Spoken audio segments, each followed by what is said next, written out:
Les secrets politiques de Caroline Roux. Bonjour Caroline. Bonjour Thomas. On connaîtra la composition du nouveau gouvernement d'ici quelques heures et il y aura d'ailleurs une édition spéciale sur Europe 1 dès que cette annonce sera faite. En attendant, comme d'habitude, on spécule, on pronostique, on suppute, mais l'info politique ce matin, c'est que Manuel Valls veut une armée. Oui, et l'un des plus proches de Manuel Valls résume avec une formule très claire. Il veut une armée, pas une armée gauloise où tout le monde se bastonne, mais une armée romaine au cordeau. Même tonalité à l'Élysée, comme le dit un conseiller du président. On ne veut que des loyaux, des fidèles qui sont prêts à monter au front sans état d'âme sur la première ligne pour redonner la confiance aux investisseurs et surtout aux entreprises et aux Français. Alors, dans une armée, Thomas, il y a des soldats. L'entourage de Valls en rajoute.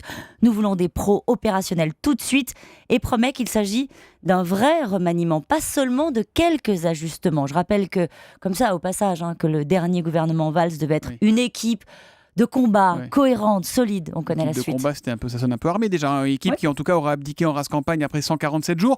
Caroline, est-ce que Manuel Valls pourrait jouer l'ouverture à droite ou au centre droit, par exemple? Alors, j'ai posé la question hier. On m'a expliqué très clairement que l'UDI, le centre, n'ira pas se perdre dans une telle galère. Mais des membres du MoDem, orphelins qui incarnaient plutôt le centre-gauche, tape à la porte et envoie directement des SMS au président de la République, au Premier ministre pour faire acte de candidature. Alors l'ouverture se fera peut-être de nouveau chez les Verts, mais le parti en coulisses met la pression et promet d'exclure ceux qui accepteront la main tendue de Manuel Valls. Tiens, je demanderai à Danny Cohn-Bendit tout à l'heure à 8h-5 ce qu'il en pense, s'il a des infos sur des Verts qui entreraient éventuellement au gouvernement.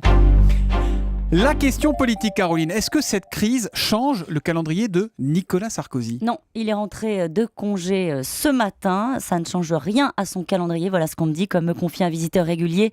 Il va laisser passer la crise au gouvernement et les campus politiques à droite.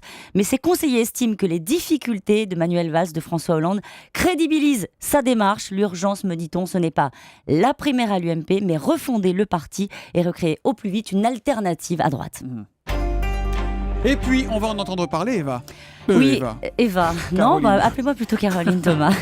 Et oui, on va en entendre parler de l'argument de l'Élysée pour justifier la douche présidentielle. Hier, à l'île de Sein, le président a refusé d'être... Mais oui, qu'est-ce que c'est que cette affaire? Il a refusé d'être protégé par un parapluie pendant son discours.